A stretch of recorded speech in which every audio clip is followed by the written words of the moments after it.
rosebud tea. Very good, very good. For cramps, I recommend.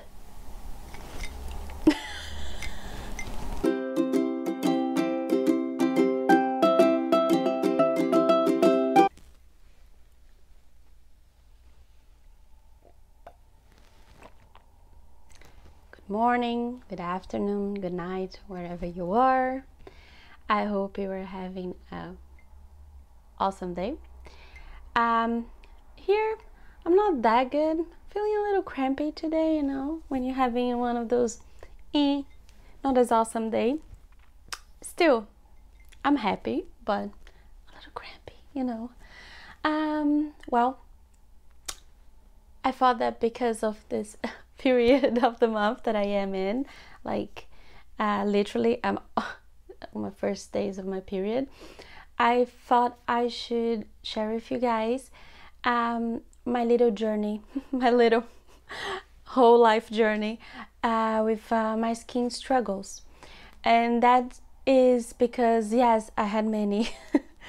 Long story short, since I was a kid until, well, basically today, the present, I still have a lot of struggles with my skin. Most of them, I think I would say it's like acne, but also other things that I will share with you guys now. So basically, from first memories, almost first memories, I think since I was 6-7 years old, my mom started to see that I had little white balls on my face, and it's not acne. So she was like, what is this? It's hard white little balls.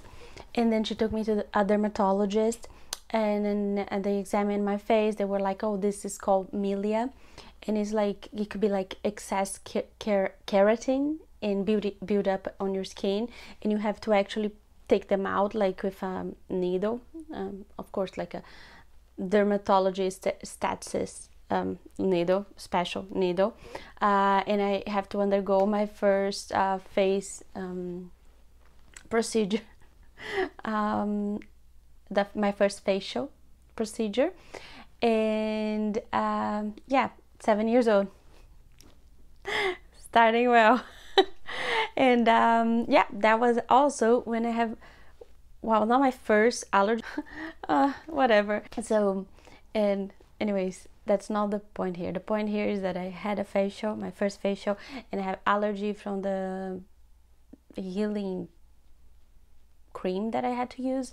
And then the dermatologist, she prescribed me an anti-allergic, and I had allergy from, it was chaotic. So basically I have a complete skincare routine since I was 7 years old. Yes, I use sunscreen since I was I don't know how old I was, every single day of my life. Yay. And other products. When I reached, I think, around 12 and 13 years old, I still had the milia, and I started to have acne. In the beginning, it wasn't very bad, but then I think around 12, 13, 14, 15, those years, struggle years, I had a lot of acne. It wasn't like some people have red patches on their cheeks. I didn't have almost anything on my cheeks. Most of my acne was cystic, it was deep acne, and it was some but very big ones around my nose, around this area of my nose, and this connection with my nose and my mouth, the upper lips. Some here, not much, and some here also not much on my forehead, and nothing in the other parts. I did have some black hairs, but it was mostly acne. My school at that time, around 14, 15 years old, my school had a presentation in a pharmaceutical lab. I don't know, I don't recall it. Presented about Accutane. In around that time, it was a pilot medicine. So it was like just being released to public, and so basically trials were over, but it was like kind of like an open trial with like, you know, everyone. So I was like, oh boy, I need this. Like I didn't I wasn't under any like bullying or other like psychological problem. It's just like, first it hurt like hell. I had to do facials frequently. I have to like treat it, and like I didn't know how to deal with it. So I went to a dermatologist. She prescribed me all of that, like facials, a whole skincare routine, and with like, you know, deep cleansing and all of that. I didn't use any makeup. I didn't even own basically makeup, like I said in the last video. And she prescribed me Accutane. She was like, are you sure? She gave us a kind of a parameter of what were the dangers.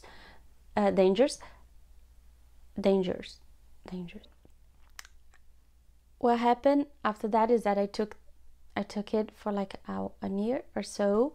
My skin got like so much better. I still had some things on my skin, but like all the very bad cystic acne was gone. So I was like, oh my god, I was like another person. I think I was around 16, 17 years old when I stopped taking it. And a couple of years later, I think I was already in university, I felt like my skin was getting worse again, if I'm not mistaken. And I went to the dermatologist again. I was still like doing facials and everything right, but I felt like I didn't take it for quite long enough the first time, Accutane. And then she prescribed me again, and I took for less than a year, like just like 6 months or so, and my skin was much better at this point.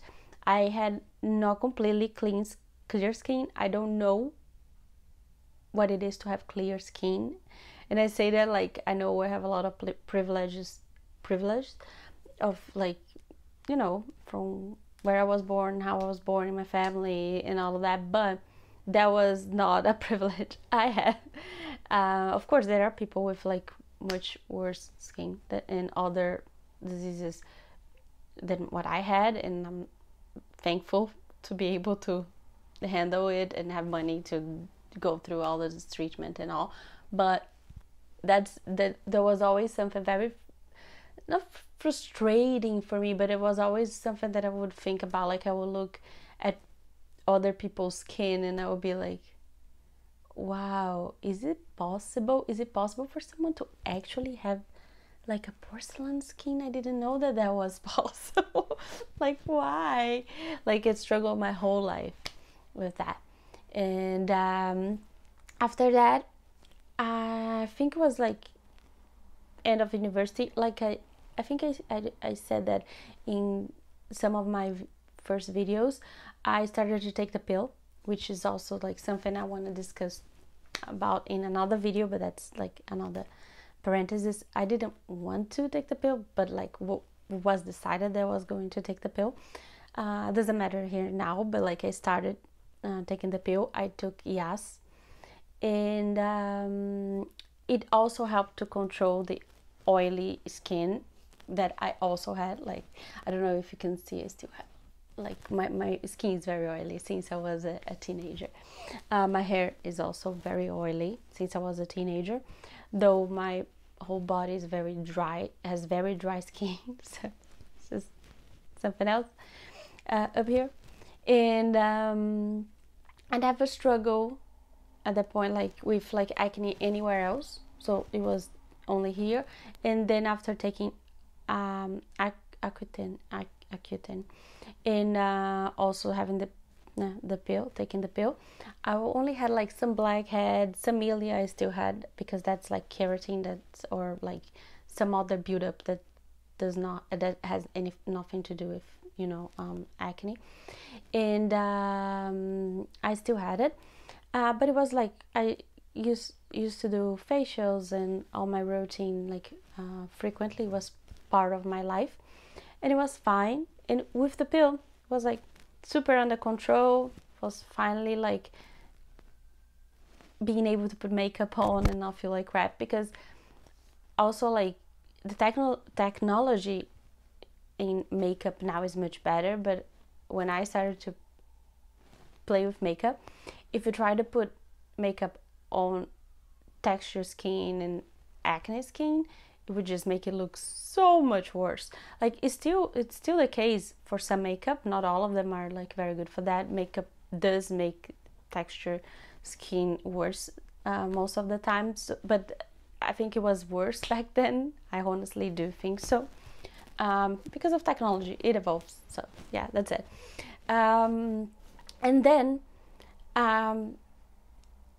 5 years ago, I think I was around 28 years old, I read and I decided to stop taking the pill, because I was like, it doesn't make sense for me anymore. And I just stopped. I didn't talk to my doctor or anything. I wasn't like at risk of getting pregnant, so it was okay. But I probably should have talked to my doctor, or not the doctor, but anyways, I didn't. And the first 6 months were great, and then, oh my god, I've never been so oily in my whole life. I was so oily in my scalp that it was itchy, and I wanted to just tear it off. Like I wanted just to just make it stop. It was horrible. And then I started to develop acne where I never had before, like all around my cheeks and chin here. That was pretty new to me. It also like some on my back, even like some small acne around my neck and my ears. And that was like so scary for me, because I was like, I never had acne there before. So like now the acne is coming from a totally different place. So like, what is it now? And it was like, for the places where I was like getting acne, it's basically hormonal, like giving all the context, right? And then I tried treating it, doing like more facials and all, and I just gave up. I was going to move here, so I was like, I can't deal with all of that right now. I just can't, because it's like I'm already moving, changing careers and doing a lot of things, and I didn't have space on my internal hard drive here to deal also with like having bad acne and also having to undergo I don't know what treatments. So I went to my doctor, my gynecologist, and he was like, blah blah blah, you should take the pill, you should take the pill. I'm not going to discuss in this video, because it's not the place, what medicines you should take and what you should do. I'm talking about my story, my history, and I'm doing that just so people feel like other people also have problems and they can relate, and they can like just hear other people's experience. I'm not telling you what to do, please, okay? I'm not saying you should take Accutane. I'm certainly not saying you should take the pill. I'm not a doctor. I'm just saying what happened to me, okay? And then at this point, what I did was that I decided to go back to my doctor. He told me, yeah, I should be on the pill, blah, blah, blah. And I didn't want it. I didn't like it, but I did. I went back to it for like almost a year, 10 months or so, I don't know, before I came to Canada. And then I stayed the first year and a half, 2 years, yeah, 2 years mostly, on the pill. So it was like almost 3 years more of pill. And yes, it did clear up. Not completely, though, not completely, but it did clear up on my acne. But it did clear up with facials and a lot of topic treatments too. It was not just the pill, because you have to clean up what's already there and help your skin recover, but it did clear up. But of course I was not satisfied, because I didn't want to come back to the pill in the first place. So that was not a final treatment for me, and I started to noticing like side effects from the pill that I shouldn't be, like bad side effects, like feeling constant pain on my legs with a certain frequency, and the frequency was increasing, and I already have blood circulation problems, so it wasn't great. I talked to my doctor and she was like, you should stop like now. And that's what I did. And of course, I'm talking to my doctors. I take like supplements and vitamins. I try having a like healthy lifestyle. I do eat very healthy and I do practice exercise as often as I can. But it's a hormonal imbalance problem, possibly. I mean, what else can it be, right?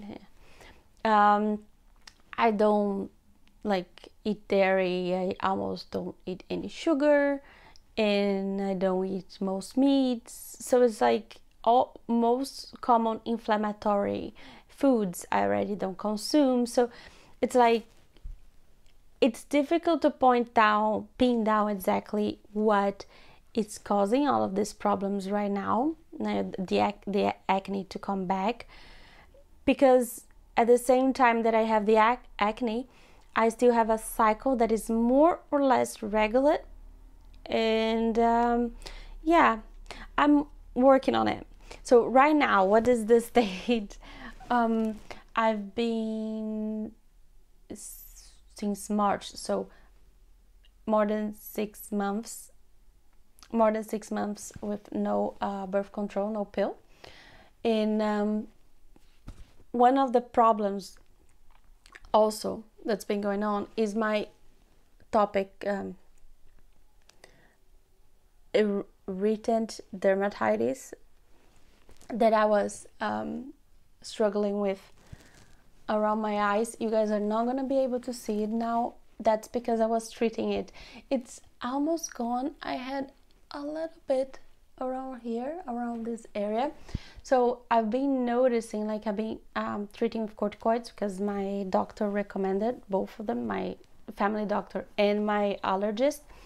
I've been very reluctant to do that, but they told me it was alright, blah, blah. I read about it. I was like, okay, I'm just gonna use the necessary to cure it and handle it.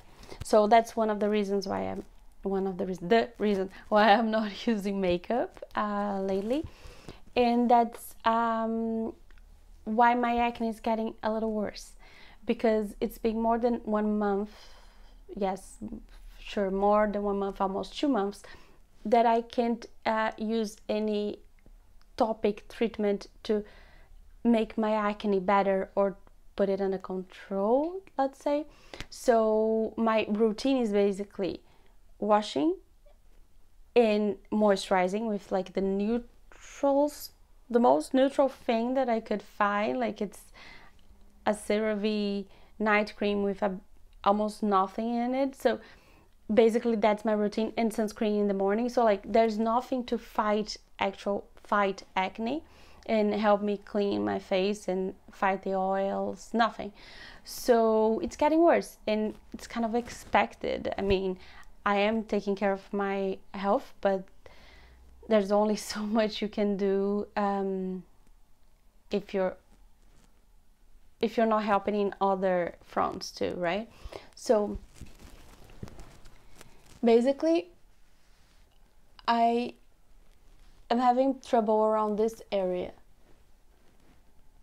around the chin and my jaws. That's the most troublesome part on my face, and mostly you will not be able to see well through camera, but it's mostly closed comedones. So basically there are bumps in the skin, like it's like they are before an acne. They are like a phase before an acne happens, and they might not even turn into acne. Some of them I scratch because I'm bad like that. It does happen. Like I just get anxious and I scratch. Someday I actually try to extract, and I shouldn't, and I don't recommend anyone doing that. But I do have to deal with anxiety extractions sometimes, anxiety extraction crisis sometimes, because I really I know it's not supposed to be done. I don't want to do it. I don't recommend doing, but sometimes I just look at my skin and I just get so like, ugh, I need to do something, and I can't because I'm fighting the allergy. So yeah, you can see like I have some points right now that are a little angry, like they were acne or they are acne. This one actually it's a mosquito bite because yeah, I have allergy of one type of mosquito that I found. It's found here in Canada, in Toronto, Canada. Yeah, yay. And yes, I'm trying to fight this. And so to go back to my treatment now, I need to wait for my dermatitis to get better, because any treatment that I apply now, it's going to be a little aggressive because it's to reduce the inflammation of the skin, right? The acne, and that is too aggressive for skin that is very sensibilized by dermatitis. So I'm having good results now. I just have to wait like a couple of days to be sure that everything went away, and then I'm going to introduce a very, very super ultra mild retinoid back in my routine, but I'm going to introduce it like once a week or twice a week after moisturizer, so I have it all pinned down like what I have to do. But that's it. Like right now I can't fight it and it's getting worse. And I decided to make this video even though I haven't cured it, because I think that's what it's important about this video, is that it's not something cliche like, oh, what matters is not the end, it's the journey. Like in this case, I just think that what matters is the journey, because other people might be in the same journey and feeling alone, feeling like you're the only one with these problems because you look at Instagram and everyone's perfect. And that might sound just very like unrelatable, and like you are the weird one, and you're not the only person, you're not the weird one, you are the normal one. What you see on like social media, it's not the reality. And in reality, like most people have troubles with their skin, but like trouble in life in general. So I wanted to share this video because of that, just so I can make you guys feel more like comfortable, like you're not the only one. If you don't have this problem, I have other problems, I don't know, everyone has problems. But it's not about complaining, it's about like just accepting and trying to manage it and get better and do like whatever you can. But also like at the same time, something that I try to work on myself, try not to hate yourself. Like I don't hate my skin, I don't hate my body. I love my body, I love my skin. They have problems, but who doesn't, right? And I have to deal with it. It's the one I have, right? As the body I have is the skin I have, and I love them because they're mine, and that's what I have, that's what I'm blessed with, and that's what I'm gonna work with. It's not easy. It's not easy, and sometimes I don't love it. Sometimes I just get very angry and like not angry, but like very frustrated, you know. But I mean, if you don't love yourself, it's going to. And I know it sounds very cliche, but it's very true when you think about it. Like if not even you love yourself, like what can other people see in you that they might find attractive, right? Like you are the one that knows everything about you and you don't think so. Why would I think so? Anyways, it's turning into like a love yourself lesson. That's not the point. The point, it's like awesome if you take that from this video, love it. But the point is just so, you know, you guys know that everyone goes through this stuff, everyone struggles with this stuff. If they don't struggle with acne, they are struggling with other problems. Like I said, my problems with acne, they were of one kind, I think just genetic, and now they are hormonal, and I'm still trying to figure out with my doctors. Like it's not great that my doctors are basically leaving me hanging, and I don't really like where this is not going. Because I don't think they're taking it very seriously. But that's a problem I'll have to face, right? And that's what I have to work with, like my health. I have a problem with like this hormonal side. I have the allergy I just had. Like, a lot of people have allergies and you might not know. They might just be like, you know, putting cortisone and like living their life, and you just don't know. You're not the only one. That's the point of this video. And thank you for listening. Thank you for watching to the end of this video. And if you have any struggle and if you're comfortable to share, you can share in the comments. I would like to know like if this brings you any feelings, like if you can relate, if you like had like some kind of acne problem in your teens, like teenage years, like what, like how did you solve it, how did you manage? If you didn't, that's all right too. I didn't. I am 33 years old and I'm still fighting acne. That is story of my life. And I'm here for you guys. Have a good one. Bye. Oh, and if you didn't like this video, please, if you like, well, if you don't like, you can just not like also, and subscribe too if you didn't already.